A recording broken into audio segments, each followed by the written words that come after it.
Clause 1. Procedure. Chair. Procedure, Honorable Speaker. Yes.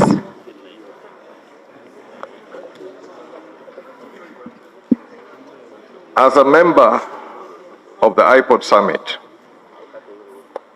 I am finding it extremely strange that I cannot even put input on the goings on of iPod on record.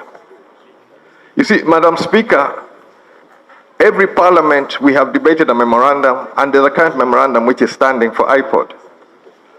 And the chair of iPod for the last 4 years has been NRM. And if there's any breach, it is NRM who have failed to call a summit or even a council meeting. So it is important that we deal with this actual issue, because what are we correcting? What is the sickness? What is the disease we're correcting? At the moment, the summit has not sat since NRM has been in the chair for 4 years.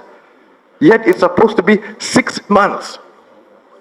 The provisions which are being brought now are being brought in bad faith, because in the last parliament, under the chairmanship of Honorable Boss of Boss, iPod brought it, and I personally presented them to the same committee. Because the increased funding which came in a supplementary of 2020 had iPod in it. And how was that money to be shared?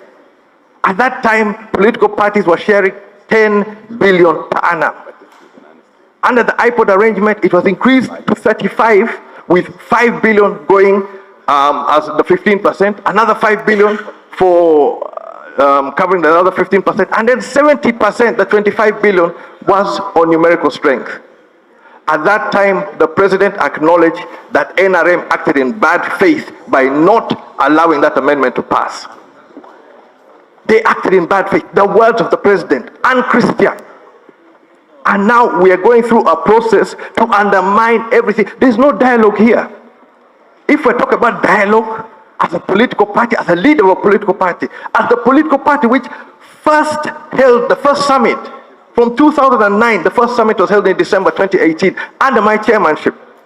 And the principles which we're debating is what we agreed in that.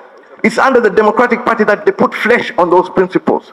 And Madam Speaker, are we proceeding well when we cannot discuss this issue? I have not been consulted as a leader of the summit. As a political party, we have not been consulted.